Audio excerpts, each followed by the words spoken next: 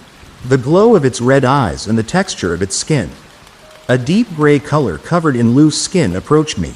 It stood up straight, dwarfing me in height. It breathed heavily from the slits where a nose should be. Its mouth covered in yellow sharp teeth with little drops of blood pouring from its lips.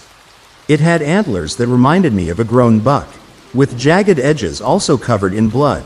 It stared at me as it approached and stood in front of me. Any last bit of bravery I had coming outside as an idiot had left. It left me helpless staring at it. "Car, get down," I heard a familiar voice scream. My eardrums felt as if they would burst from the shots of Shelby's pistol. The bullets pierced the creature's skin, and it did not even flinch. Shelby stood frozen as it walked towards him, grabbing him by the throat to lift him in the air. The poor deputy kicked his legs and screamed in pain as I picked up my gun to help. I felt a hand grab my shoulder, startling me as I swung the rifle behind me. It was a man standing behind casually. He wagged his fingers in displeasure. The man in the gray suit pushed my rifle down to the ground and pointed back to the creature and Shelby. "I made a deal," he said, "and I plan to honor it. That thing will kill him." I screamed. "Do you want to join him?" he taunted. The creature let out a thunderous roar and plunged its hands into Deputy Shelby. The sound of his tearing flesh made me vomit again. It tore his insides out, scooping them out by the handful. The creature dropped the mutilated body to the ground and turned to the two of us. It froze me in place watching the creature. The man walked towards Shelby's corpse, studying it and picking up some of his dismembered body. "Our business is complete," he muttered. The creature looked at me one last time as I tried to hold my bladder. It doesn't seem threatening as it gazes at me with its red demonic eyes. The black tie man walks to the woods and waves his hand for the creature to join him. It turns and follows him. That is when I noticed it and realized what the hell it was. I spotted a stretched blood-stained gauze wrapped around one of the creature's hands. It was the same as Mabel.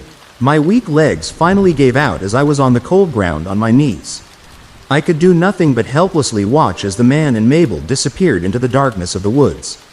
That is when I knew it for sure. If God existed, he abandoned the town of Coleman. The disappearance of Sarah Murphy.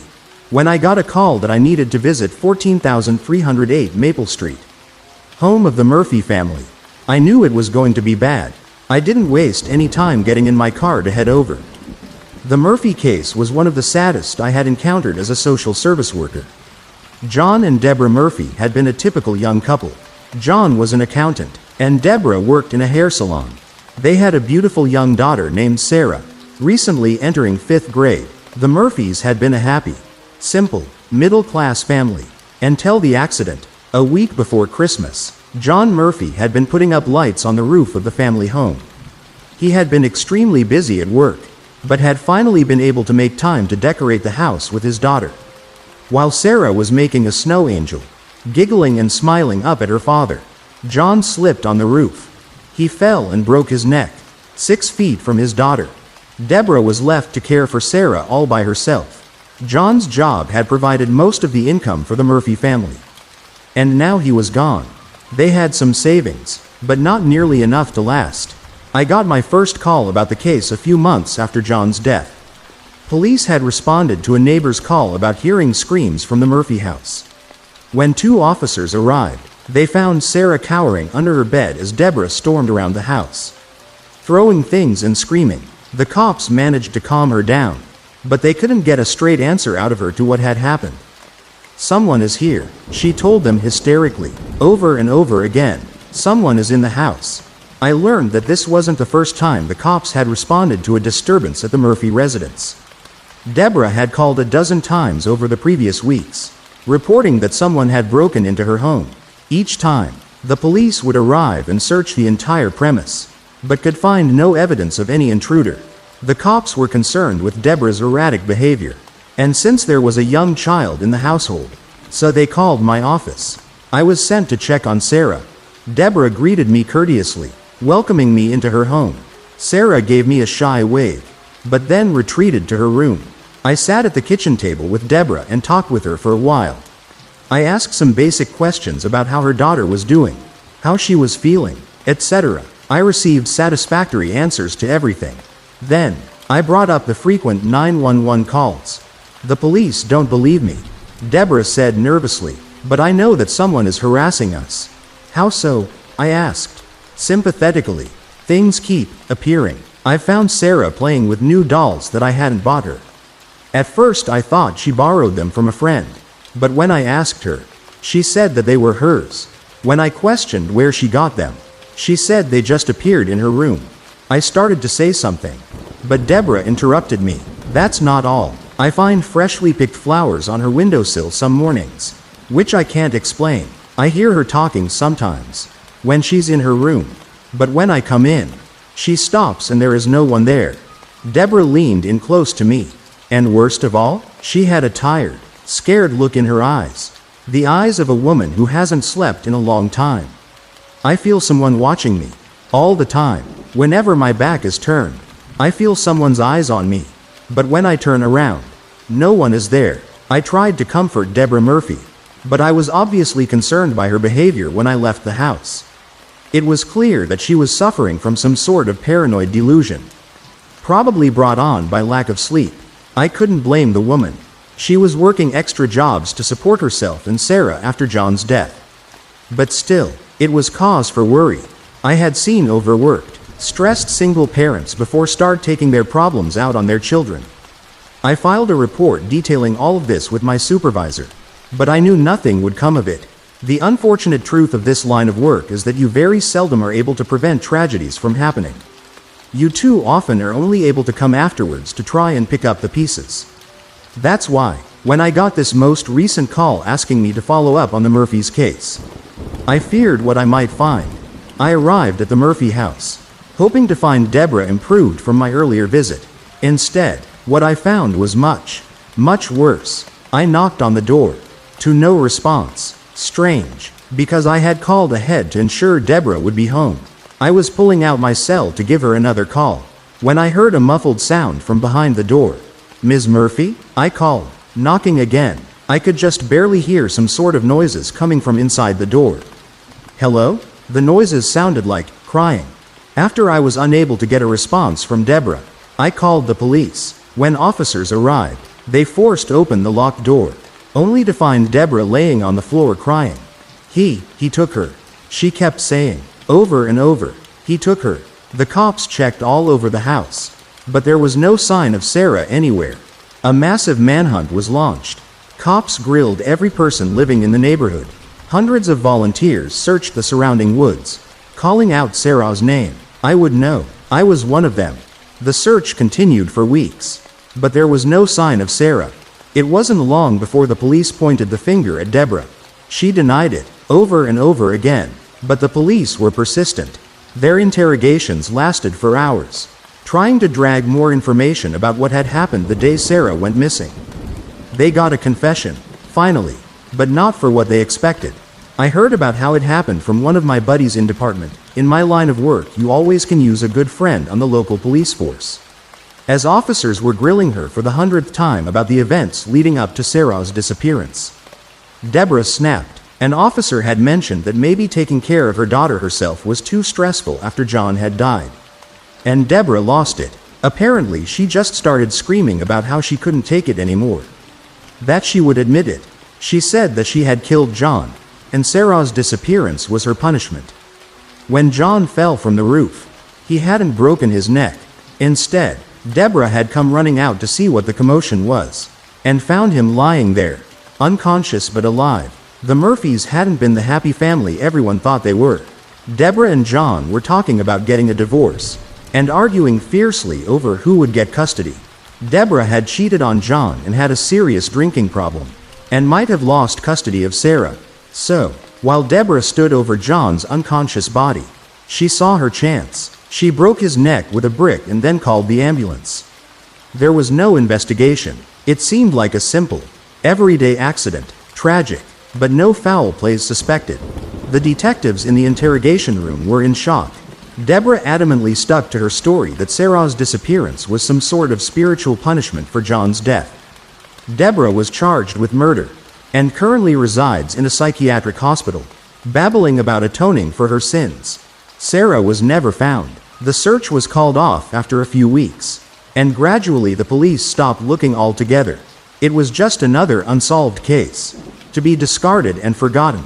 I was on my way home from work, about a month after Sarah's disappearance. It had been a long day, and I was exhausted. I was on the highway, about to take my exit, when something made me hesitate. I skipped my exit, and instead made my way to 14,308 Maple Street, former home of the Murphy family. I pulled in the driveway, staring at the overgrown lawn and abandoned house. I walked around it, not even sure what I was looking for or what had brought me here. As I wandered aimlessly, I saw something sitting on the sill of one of the back windows. It was a bouquet of flowers. I picked them up, staring in confusion. They were freshly picked, and couldn't have been sitting here for long. I peered through the window they had been sitting next to, and saw a small, purple bed and light pink walls. It was Sarah's bedroom. I looked again at the flowers, noticing this time a small note card tucked into the bouquet. Unfolding it, I found a message scrawled in untidy cursive. "Daddy's little princess." I heard a faint childish giggle, and looked up. Across the backyard, I saw two figures retreating into the woods. A man, and a little girl holding his hand, vanishing out of sight.